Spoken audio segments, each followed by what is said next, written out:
हाँ तो लाइव भी जा रहा है साथ में। तो देखिए इसमें क्या है, आपका आज शीट नंबर 2 है जो कि, और एप्लीकेशन पे शीट नंबर 1 ऑलरेडी सॉल्व होके पड़ी हुई है, तो उसको आप लोग वहां से जरूर देख लीजिएगा। अभी आप लोग का नंबर भी मैं उसमें ऐड कर दूंगा। शीट नंबर 2, ये क्वेश्चन आपका इसके पहले आईसीएआर के एसआरएफ के पेपर में पूछा गया है, और ये कभी भी आ सकता है आपके असिस्टेंट इंजीनियर में। ये आईसीआर एग्जाम में आ चुका है, सब्जेक्ट मैटर एक्सपर्ट बीएचयू से कैंसिल हो चुके हैं, आईसीआर चला गया है, वो आयोग जितना है। ठीक है, यहाँ पर क्या है, most suitable water for irrigation. तो यहाँ पर C1S1 ये जो कोडिंग करी गई है, ये किसके द्वारा करी जाती है? एक शब्द होता है जिसको बोलते हैं SAR, इसको बोलते हैं क्या? Sodium absorption ratio. ठीक है, इससे आपकी इरिगेशन वाटर की क्वालिटी को निर्धारित किया जाता है। ठीक है, इरिगेशन वाटर की क्वालिटी को किससे निर्धारित करते हैं? SAR से। और इलेक्ट्रिक कंडक्टिविटी से भी करते हैं। इलेक्ट्रिक कंडक्टिविटी भी एक तरीका होता है कि कौन सा पानी इरिगेशन के लिए ज्यादा सुटेबल है। तो जिस पानी का SAR वैल्यू ज्यादा होता है वो उतना ही ज्यादा अनसुटेबल होता है। किसके लिए? इरिगेशन के लिए। जिसकी जितनी कम होगी वो उतना ज्यादा सुटेबल होगा। तो उसकी एक कोडिंग यहां पर बना दी गई है। जो कोडिंग बनाई गई है उस कोडिंग में आपका ये सही ऑप्शन आता है C1S1। ये आपका क्या है? Most suitable water for irrigation. तो ये इस समय आप लोग का 23 तारीख को पेपर है, तो बहुत सारी चीजें आप लोग की जो इन्फॉर्मेशन, ये शुरुआत की जो 2-3 शीटें हैं, ये सारी शीट वो वाली शीट है जिनकी इन्फॉर्मेशन आपको याद हमेशा रहनी चाहिए।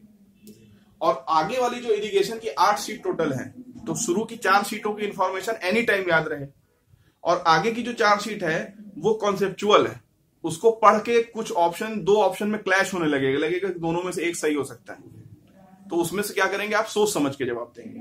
यहां पर क्या है, आपको ये एकदम याद रहना चाहिए। C1S1 मतलब सुटेबल वाटर फॉर इरिगेशन। सीधा पेपर में हमेशा सुटेबल वाटर ही पूछता है, अनसुटेबल नहीं पूछता, क्योंकि अनसुटेबल का रेंज ज्यादा है। SAR वैल्यू 18 के ऊपर होते ही सब अनसुटेबल होने लगता है, लेकिन 18 के नीचे सुटेबल है। तो 18 के नीचे जो कोडिंग करी गई C1S1, तो आपके पास इसको इस प्रकार से लिखेंगे। अगले प्रश्न पे आते हैं। ये बताइए प्रश्न, एडिंग ऑफ जिप्सम, जिप्सम जोड़ किसमें डाला गया? इरिगेशन वाटर के अंदर। Is recommended to overcome difficulties posed bye.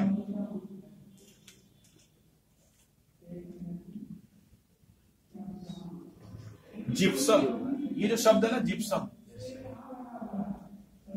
इसका मेन जब भी पेपर में पूछा जाएगा, इस जिप्सम को आप सीधे किससे कनेक्ट करेंगे? ये सोडियम को बैलेंस करने के लिए डाला जाता है। तो addition of gypsum to the irrigation water is recommended to overcome difficulties posed by.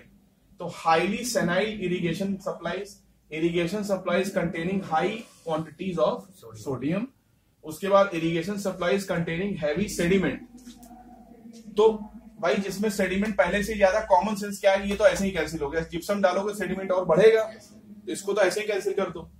तो हाईली सैलाइन, तो जब जिप्सम डालोगे तो सैलिनिटी क्या होगा? और बढ़ेगी। तो दूसरा ऑप्शन ऐसे भी कैंसिल। एक्चुअली एग्जामिनर आपसे चेक ये करना चाह रहा था कि आप ये बात जानते हो कि नहीं कि जिप्सम डालने से सैलिनिटी बढ़ती है घटती है। ठीक, यहां पर जो सही ऑप्शन है कौन सा है?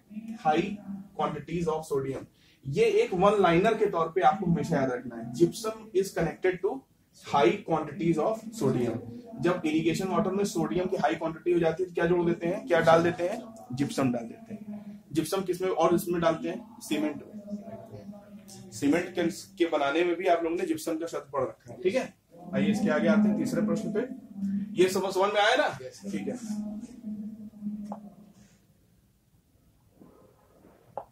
तो देखिए इसमें लिखा है electrical conductivity of medium saline water. Medium saline water क्या लिखा गया है? C2। ठीक है, एट 25 डिग्री सेंटीग्रेड। ये एक स्टैंडर्ड वैल्यू है जो आपको बताया मैंने कि शुरू के 4 पेपर के सारे क्वेश्चन आपको याद रहने चाहिए। बाद के 4 पेपर के क्या करने हैं? एनालिसिस करने हैं। शुरू के 4 पेपर आए तो ये एकदम इंफॉर्मेटिव क्वेश्चन है। और कमाल की बात है ये पेपर में आया हुआ है। किस पेपर में आया था? आरपीएससी 2015 के पेपर में। यहां मैंने लिखा इसलिए नहीं मार दे कोई कॉपीराइट मेरे ऊपर, ठीक है। और बाकी किसी न किसी किताब में होगा भी है, किसी न किसी बुक में जरूर होगा, लेकिन आरपीएससी वाले क्या करते हैं, उसको फ्री टू यूज छोड़ देते हैं। लेकिन उसका आप यहाँ पर हेडिंग लिखकर किताब छाप सकते हैं, उसको ऑनलाइन नहीं लिख सकते हैं। बुक छापेंगे उसमें लिख देंगे आरपीएससी 2015, लेकिन अगर आप ऐसे ऑनलाइन पढ़ा रहे हैं तो आरपीएससी 2015 बोल के नहीं पढ़ाना है, उसमें नीचे से उसे गायब रखना है। तो ये जितने भी कटिंग्स है ना, ये कटिंग्स ही क्यों हम बना के लेके, अगर क्वेश्चन से मैं अपनी लैंग्वेज में क्वेश्चन को कन्वर्ट कर देता हूं, वो मेरी लैंग्वेज होती है।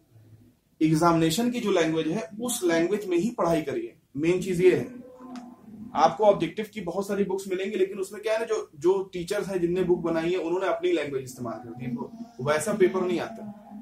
पेपर कैसा आता है, जैसा एग्जाम में हमेशा से सेट रही है लैंग्वेज। तो ये सब settled language in the examination है। ये जो कट आप देख रहे हैं, ये एक पेपर से निकाला हुआ कट है। तो इससे क्या हो गया, क्वेश्चन आपका सेपरेट हो गया, और जो क्वेश्चन की लैंग्वेज है वो एकदम से एग्जैक्ट वही है जो पेपर में आई थी। तो अगर पेपर में क्वेश्चन रिपीट भी होगा तो आपको सीधे सीधे याद किया जाएगा। तो क्या लिखा है, electrical conductivity of medium saline water at 25 degree centigrade. ये एक डेटा है जो आपको याद होना चाहिए। इसका देखिए, इसका ऑप्शन होगा सी नंबर, 250 से 750 माइक्रो ओम प्रति सेंटीमीटर, ठीक है, 250 से 750। तो जब इसको आप इसका सोल्यूशन जब आप देख रहे होंगे, आप वीडियो जब देख रहे होंगे, तो आप क्या लिखेंगे, केवल इतना ही लिखेंगे, इस लाइन को लिखेंगे, आगे डैश लगा के इसका आंसर लिख लीजिएगा। वो शुरुआत के जो पॉइंटर्स हैं वो आपको याद रहने चाहिए, एनी टाइम भूलिएगा नहीं तो उसमें, क्योंकि ये कुछ क्वेश्चन ऐसे होते हैं जो गलत किए तो नंबर गया। कॉन्सेप्चुअल में तो हर कोई गलत करेगा, आधा सही आधा गलत तो हर कोई करेगा, लेकिन डेटा बेस्ड क्वेश्चन अगर गलत कर दिए तो नंबर गया, और जो लड़का रटे होगा वो तो पा ही जाएगा, ठीक है। तो आइए इस पे आते हैं अगले प्रश्न पे।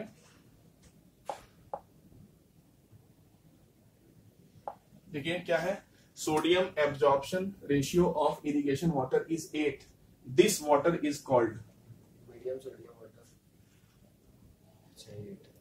8 है, इसको बोलेंगे लो सोडियम, तो ये होगा लो सोडियम वाटर, ठीक है,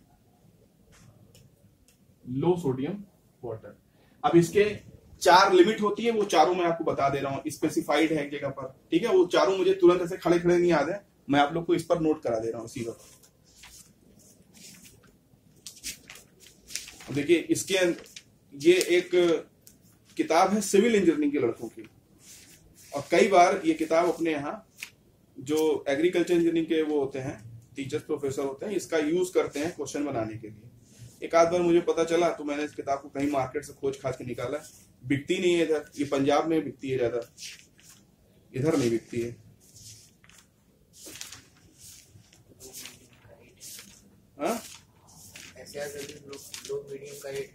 हाँ 10 के 0 से 10, 10 से 18 ऐसे करके 3-4 रेंज है, वो चारों रेंज मैं यहाँ पर आप लोग को नोट करा दे रहा हूँ। और उसको जब आप लोग इस वीडियो को दोबारा देखिएगा उस वक्त भी इसे क्या करेंगे, नोट डाउन कर लेंगे। इरिगेशन क्वालिटी का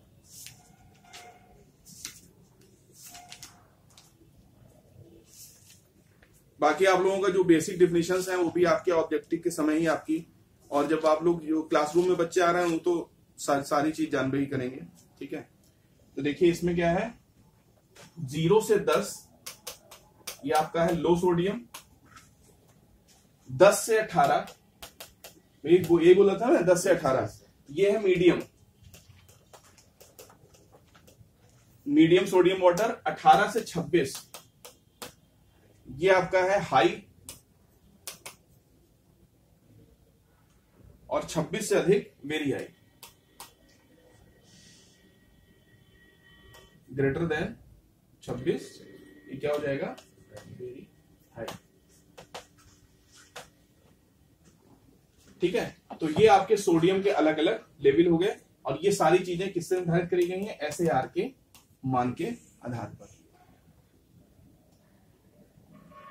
26 से अधिक होने पर ये पानी इरिगेशन के लिए एकदम से अनसुटेबल हो जाता है।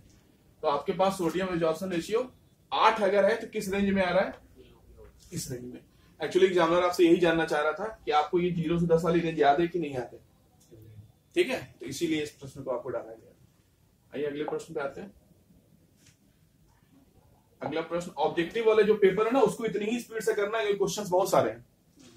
High sodium content in irrigation water is, अगर हाई सोडियम कंटेंट है इरिगेशन वाटर में तो क्या होता है बताइए? Generally good, generally bad. अभी अभी अभी पढ़े आप लोग, सोडियम कंटेंट ज्यादा होगा इरिगेशन वाटर में तो बैड होगा ना। इसमें क्या लिखा है, जैसे कंफ्यूज कहाँ करते हैं जानते हो? यही वाले एग्रीकल्चर इंजीनियरिंग लड़के, क्योंकि यहाँ का जो सिलेबस है वो इतना नोचा नोचौगल से बना है, यहाँ लड़का कंफ्यूज हो जाता है। कहाँ पे सोचता है यार शुरुआत में तो बैड होगा लेकिन कुछ के लिए सही तो हो ही सकता है ना। फिर दिमाग लगाएगा सब्जी वब्जी के लिए हो सकता है सही हो, अनाजों के लिए खराब हो पानी। क्योंकि जितने भी बच्चे हैं, असलियत यह है कोई खेतिहर नहीं है, किसी बच्चे के यहाँ खेत नहीं है, लेकिन एग्रीकल्चर इंजीनियरिंग ब्रांच हर कोई लिए है ना। तो जब जिसके यहाँ खेत हो और खेत में अपनी टेक्निकलिटी को वहां देख रहा हो, उसे तो भैया सब तैयार रहेगा। ये ब्रांच बनी भी उन्हीं लोग के लिए थी। असलियत क्या हुई मगर, इसमें वो बच्चे भी आ गए जो अच्छे अच्छे मकानों में रहते थे, जिनके यहाँ खेत भी नहीं था, है। तो वो बच्चे जब आ गए ना, तो ये बात क्या होगा, उनको लगेगा कि यार कुछ के लिए तो सही हो ही सकता है, तो वो इसको जरूर लगाएंगे। और कमाल की बात ये लगा था, कई लोगों ने लगाया था। इसका क्या होगा? जनरली बैड, सीधा सीधा, ठीक है। समान रूप से क्या है? खराब है, अगर हाई सोडियम कंटेंट है। अब आते हैं अगले प्रश्न पे।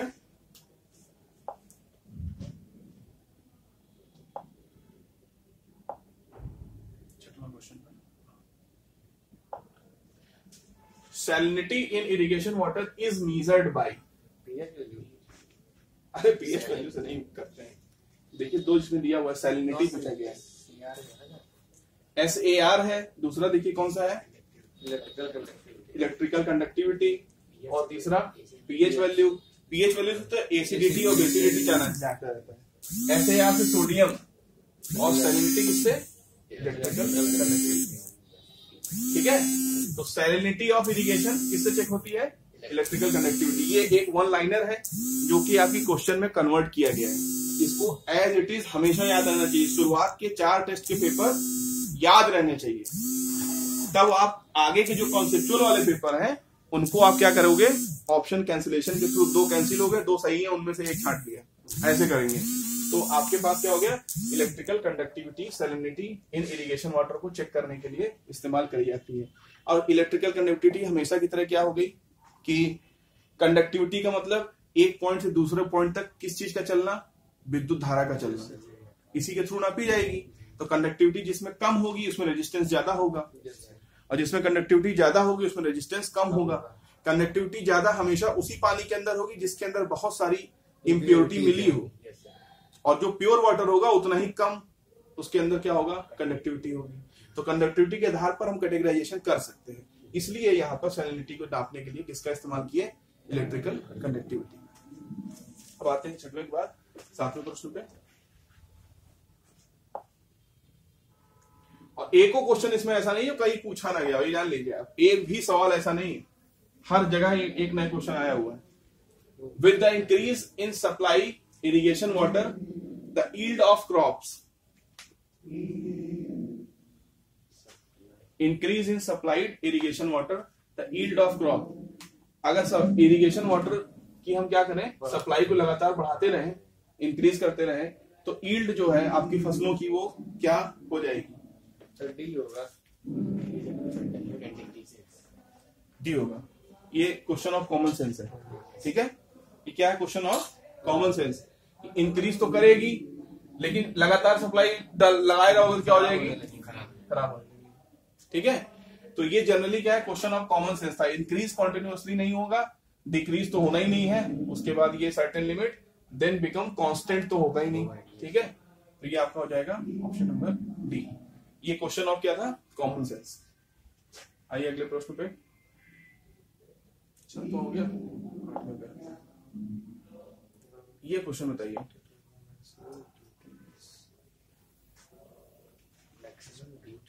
ड्यूटी सर वो टैक्स लगता है नहीं, duty delta base period.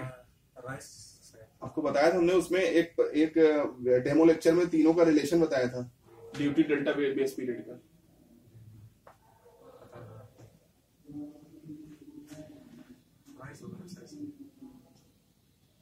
Delta क्या होता है? पानी की गहराई है ना, पानी की गहराई। और ड्यूटी क्या होती है, डेल्टा हो गया। बेस पीरियड हो गया कितने दिन तक पानी, डी हो गया कितने क्षेत्र में पानी, ठीक है, डी का मतलब एरिया हो गया, ठीक। तो यहां पर क्या, the crop among following which is expected to have the maximum duty. इसमें एक रिलेशन आपको क्या बनाना है, बी होता है फॉर्मूला, लेकिन इसका एक दूसरा कीवर्ड है। इसको कैसे पकड़ के रखना है कि जिस फसल में आपको पानी ज्यादा देना पड़ेगा, ड्यूटी आपको उसमें ही ज्यादा करेगी। अब इसमें क्या है, जैसे शुगर केन में पानी आपको ज्यादा वीट की अपेक्षा कम देना पड़ता है, क्योंकि शुगर केन एक पेरिनियल क्रॉप है, 12 मासी फसल है, ये 12 मास होती है। राइस वर्षा पर आधारित है। एक आपको मैं इसके बाद एक इरिगेशन के एक चैप्टर में आपको मैं बताऊंगा कैटेगराइजेशन। 2 प्रकार की क्रॉप होती है, एक होती है ड्राई क्रॉप, एक होती है वेट क्रॉप। तो ड्राई क्रॉप और वेट क्रॉप में डिफरेंस क्या है बताइए जरा सोच के। ड्राई क्रॉप हो जैसे समर में, मानसून में ना होती हो, जिनमें पानी कम चाहिए हो। ये यहाँ उल्टा केस है, पता है, ये इरिगेशन पे डिपेंड है। जो क्रॉप इरिगेशन पर डिपेंड है वो क्रॉप क्या है, वेट क्रॉप है। और जो इरिगेशन पर डिपेंड नहीं है वो क्रॉप क्या है, ड्राई क्रॉप है। चावल पानी बरसने पर बोया जाता है, तो आपने पानी तो ऊपर से मिल गया नेचुरली, तो क्या आपने इरिगेशन किया, नहीं किया, तो चावल क्या हो गई, ड्राई क्रॉप हो गई। बल्कि पैदा कैसे एनवायरमेंट हो रही है, पानी जब भर जाता है तो ट्रांसप्लांटिंग करते हैं। राइस का प्लांटिंग नहीं करते, ट्रांसप्लांटिंग करते हैं, है ना। तो इसलिए चावल तो ड्राई क्रॉप हो गई, वेट क्रॉप वो वाली हो जाएगी जिसमें आप पानी देते हो। तो गेहूं क्या हो गई, वेट क्रॉप। तो यहां पर जो व्हीट है इसकी ड्यूटी क्या होगी, अधिकतम होगी, क्योंकि इसमें आपकी ड्यूटी बढ़ गई, क्योंकि आपको पानी देना है ना। तो व्हीट इसमें आंसर हो जाएगा। आइए इसके आगे बढ़ते हैं। बात समझ में आई ना 8वीं वाली, और इसको रिपीट भी कर सकते हैं आप। Kor watering is the irrigation water supplied to the crop. Kor watering की सबसे पहले इसकी जो डेफिनेशन है वो जान लीजिए कि कोर वाटरिंग किसको कहते हैं। डेफिनेशन इसकी फिक्स है,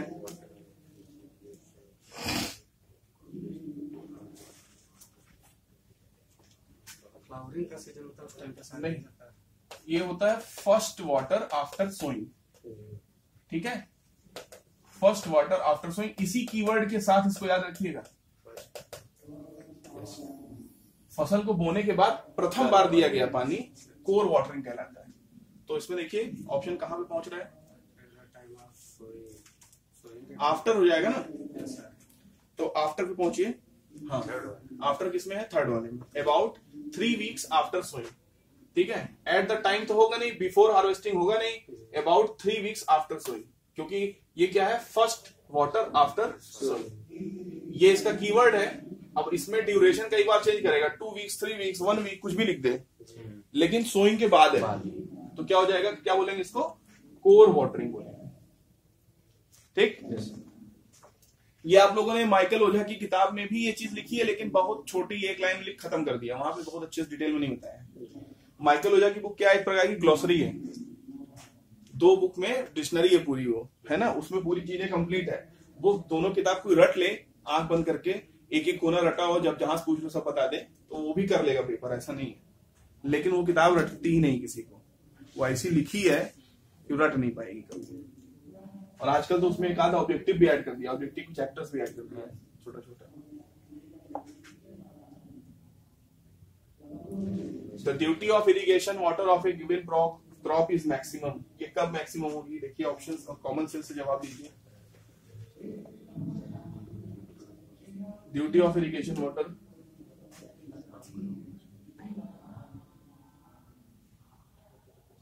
लिखा है eight the end of the main canal, at the head of the water course और ऑन द फील्ड।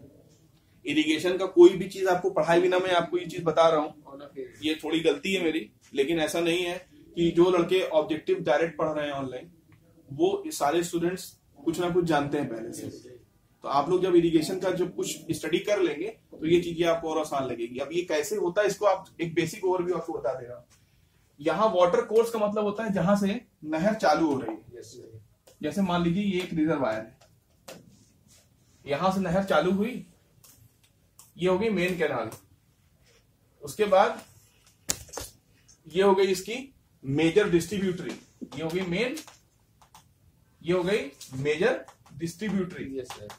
डिस्ट्रीब्यूटरी का मतलब कि इसके अंदर से पानी का डिस्ट्रीब्यूशन हो गया। अब अभी कैनाल आगे बढ़ रही है, एक आधा और होगी कहीं पे, लेकिन अभी हम लोग एक की बात कर रहे हैं, जो हमारे खेत तक आ रही है उसकी बात करते हैं। क्या होगी? Major distributary. इसके बाद इससे फिर से एक नहर निकली जो इससे पतली थी, जो हो गई माइनर डिस्ट्रीब्यूटरी। अब उसके बाद एक और निकल गई, तो ये भी माइनर डिस्ट्रीब्यूटरी है। ठीक है, ये हो गई माइनर डिस्ट्रीब्यूटरी, ये भी माइनर, और यहां पर हमारा क्या है? खेत। ठीक, तो इसमें क्या होता है कि खेत से, जहां पर खेत हमारा है, जहां से नहर से पानी खेत के अंदर घुसता है, तो जिस चीज को यहां बनाता है किसान, जिसके थ्रू पानी अंदर आता है, उसको बोला जाता है मॉड्यूल। उसे क्या बोलते हैं? मॉड्यूल। हिंदी में बोलते हैं मोगा। कई प्रकार के मॉड्यूल होते हैं, Gibbs module, Kennedy module, rigid module, fixed module, ऐसे करके मॉड्यूल होते हैं जिसको मोगा बोलते हैं। तो वो संरचना जो नहर से खेत में पानी लाती है उसको क्या बोलते हैं? मॉड्यूल या मोगा। इस मोगे से जब आप जैसे जैसे पॉइंट ऑफ ओरिजिन की तरफ बढ़ेंगे तो देखिए क्या होगा। जब पानी यहां से चला, यहां तक पहुंचा, तो इतनी दूर में पानी चलते वक्त इसके ऊपर धूप पड़ेगी और पानी के अंदर वाष्पन होगा। फिर से स्टार्ट करके 1 मिनट लगेगा बस मुझे पहुंचने में।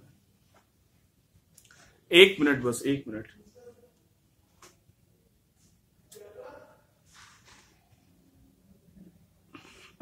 लगता है इन्वर्टर जो है तुरंत बैकअप नहीं दिया।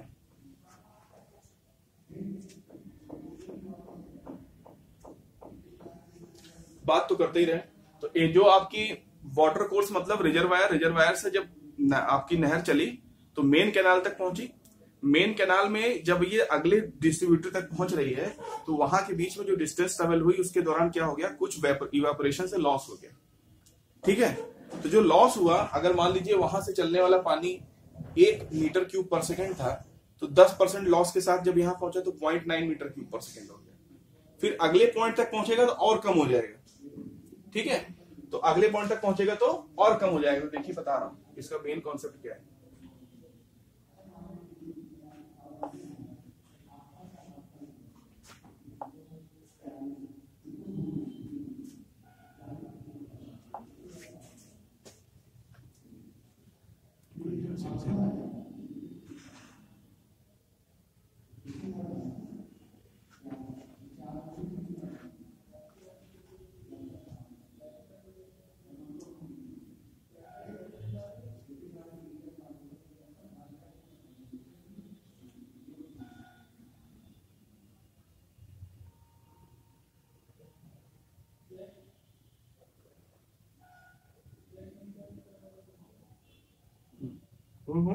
यही था 10वां क्वेश्चन पे थे हम लोग। हाँ ठीक है, तो ड्यूटी के बारे में आपसे यहाँ बात करिए। तो हमने यहाँ पे एक डायग्राम बनाया था।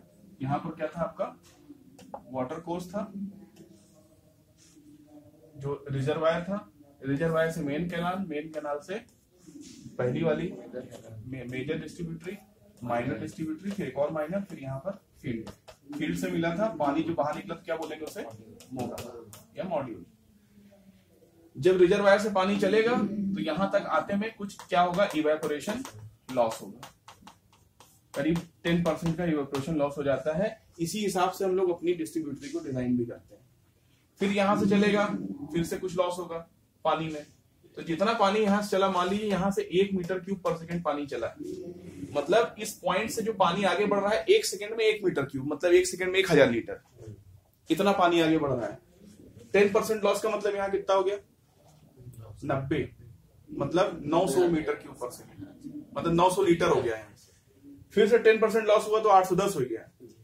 फिर से 10% लॉस हुआ तो 810 में से फिर से क्या घटाएंगे 10%, मतलब 81 और घटा दीजिए और फिर से जब 10%, तो इस वाले पॉइंट पर जितना पानी यहां चला यहां पहुंचा, तो वो पानी चला तो था 1000 लीटर 1 सेकंड में, यहां पहुंच रहा है करीब 700 लीटर 1 सेकंड में। तो जो ये वाला पॉइंट है इस पर तो 700 लीटर ही 1 सेकंड में पहुंच रहा है ना, तो इस पॉइंट की ड्यूटी क्या हो गई, बढ़ गई। क्यों बढ़ गई, क्योंकि अब ये 1 सेकंड में 700 लीटर पानी दे रहा है। अगर हमारा खेत यहां होता तो 1 सेकंड में कितना पानी मिलता, 1000 लीटर, तो खेत की सिंचाई जल्दी होती। अभी क्या होगी, खेत की सिंचाई देर में होगी, तो इस पॉइंट की ड्यूटी क्या हो गई, बढ़ गई। तो duty of the irrigation water of the given crop is maximum on the field. Field के जैसे जैसे नजदीक आएंगे वैसे वैसे ड्यूटी बढ़ती जाएगी इरिगेशन वाटर की। फील्ड हमारा मेन कोर्स के जितना भी, वाटर कोर्स के जितना भी क्या होगा, नजदीक होगा, उतनी ही ड्यूटी हमारी कम होगी। ठीक है, तो हमारे पास रिलेशन क्या बना कि फील्ड की तरफ बढ़ने पे इरिगेशन वाटर की ड्यूटी क्या हो जाती है, maximum. Maximum at the field, minimum at the water course. ठीक है, तो यहां पर मिनिमम वाला स्टेटमेंट यहीं पे लिख दे रहा हूं। ठीक है, minimum at the water course.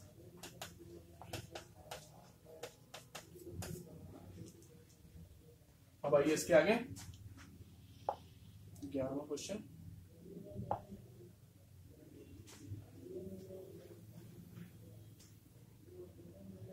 The important government reference made to the duty for a crop is usually related to its duty।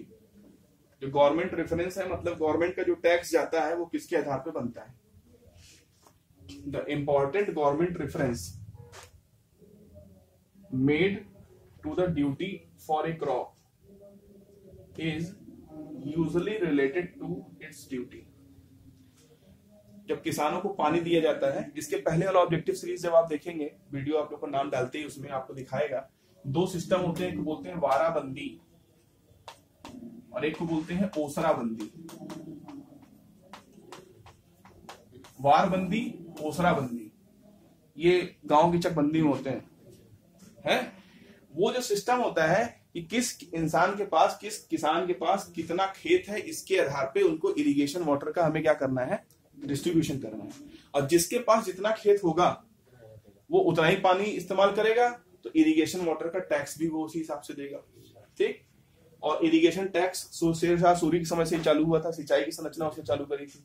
ठीक है, इसीलिए एई के पेपर का ये फेवरेट क्वेश्चन भी होता है कि सिंचाई जो नहरें होती हैं इनका निर्माण सर्वप्रथम किसने कराया था, ये आता है पेपर में, तो क्योंकि वो आपके सब्जेक्ट से जुड़ा हुआ है। ठीक, तो duty for a crop, duty का मतलब कि पानी की आवश्यकता जो आपकी क्रॉप की है उसके आधार पे गवर्नमेंट क्या करती है, रेफरेंस लेती है कि टैक्स हम किस पॉइंट से लें। तो गवर्नमेंट क्या करती है, जहां आपका वाटर कोर्स होता है, जहां आपका वाटर कोर्स होता है वहां से जितना पानी छोड़ती है और जिस क्षेत्र के लिए छोड़ती है, मान लीजिए इस वाटर कोर्स से नहर चली, बाएं हाथ पर ये 1 लाख हेक्टेयर का खेत क्या करती है, सिंचाई करती है, और ये नहर जहां पे खत्म होती है उसके पहले दाहिने हाथ पे 1 लाख हेक्टेयर, थोड़ी दूर चल के इस तरफ 50,000 हेक्टेयर, इस तरफ करके 50,000 हेक्टेयर, तो मतलब टोटल को ये जोड़ लेगी। गवर्नमेंट को ये है कि इस पॉइंट से जितना पानी चला उतना टैक्स हमें डिस्ट्रीब्यूट करना है सारे किसानों पर, फील्ड के रेशियो के अनुसार, किसके पास कितना खेत है। गवर्नमेंट को इस बात से मतलब ही नहीं है कि यहां तक पानी चलने पे वाष्पित होकर उड़ भी तो जाता है, इससे कोई मतलब नहीं। वो जितना पानी यहां से छोड़ा जाएगा उस पर गवर्नमेंट टैक्स लेगी। तो ये क्या बनेगा, at the head of the water course से कितना पानी चला उसके आधार पर गवर्नमेंट अपना टैक्स निर्धारित करेगी। यही इसमें पूछा गया है, गवर्नमेंट रेफरेंस कहां से लिया जाता है, वाटर कोर्स से।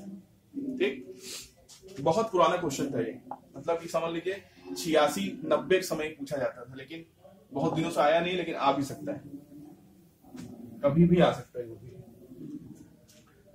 The duty at the end point of a canal minor where government control usually ceases is called। इस प्रश्न का पहले मतलब बताइए, क्या आपके समझ में आया। Duty at the end point of a canal minor duty at the end point, end point का मतलब जहां पर फील्ड पे पहुंच गया पानी, where the government control usually ceases, cease का मतलब क्या होता है खत्म या स्टॉप हो जाता है, सीज हो जाता है। गवर्नमेंट का कंट्रोल कहां पर सीज हो जाता है, जहां से किसान अपने खेत में पानी ले लेता है। मोगे के बाद से, मोगे के पहले तक गवर्नमेंट है, मोगे के बाद किसान है।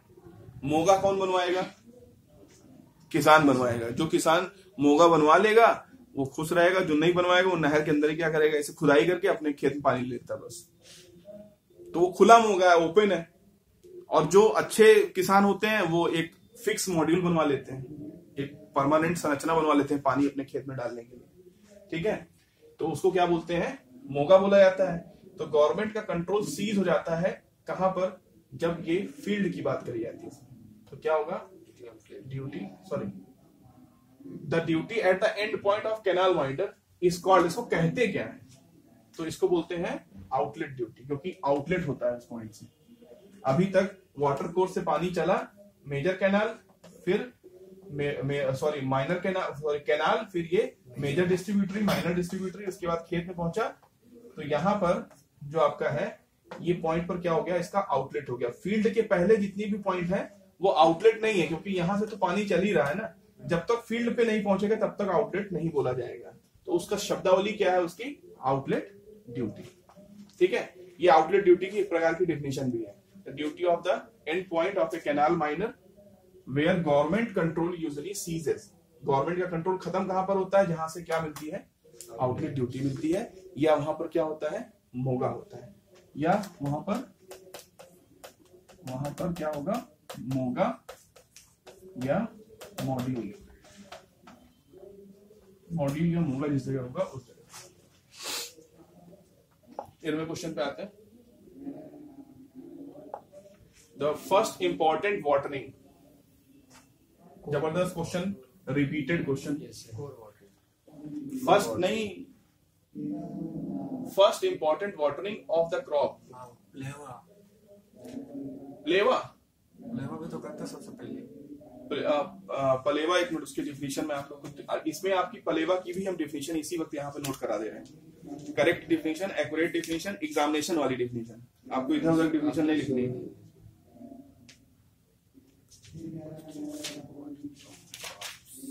इसकी है डेफिनेशन,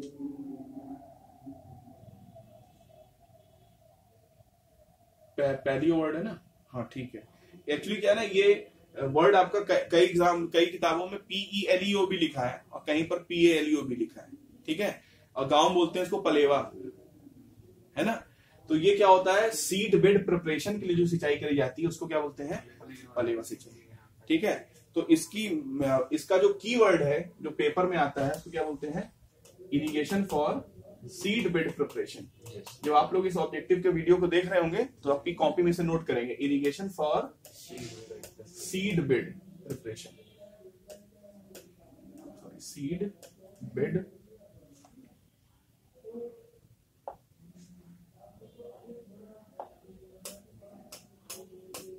प्रिपरेशन, इसको बोलेंगे पलेवा सिंचाई। और कोर वाले की अभी हमने आपको बताया था, तो कोर वाले के लिए क्या बताया था हमने आपको, आफ्टर सोइंग। तो first important watering of crop is called core watering. पहली क्या है, कोर वाटरिंग इंपॉर्टेंट है। तो इसमें एक्चुअली क्या क्रॉप वर्ड जोड़ दिया ना, अगर before sowing of the crop होता तब ये चला जाता पहला ऑप्शन। तो और क्रॉप वाटरिंग नाम का कोई शब्द नहीं है, क्रॉप वाटरिंग तो सभी कुछ है, ठीक है। ऑल ऑफ द अबव होगा नहीं, तो ये क्या होगा, कोर वाटरिंग। 13वां हो गया। 14वें क्वेश्चन पे आते हैं।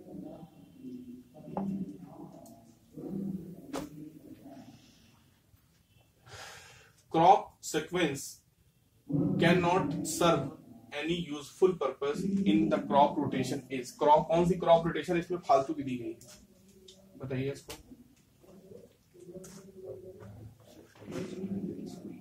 जो आप लोगों ने आसपास सुन रखा होगा उसी से निकलेंगे। ये क्या लिखा है, गेहूं, जौ, चना। गेहूं, जौ, चना ये होता है, एक रोटेशन में होता है। ये क्या है, कॉटन, व्हीट, फिर चना, वीट, कॉटन के बाद वीट की फसल बोई जाती है, इसलिए दूसरा वाला ऑप्शन भी सही है।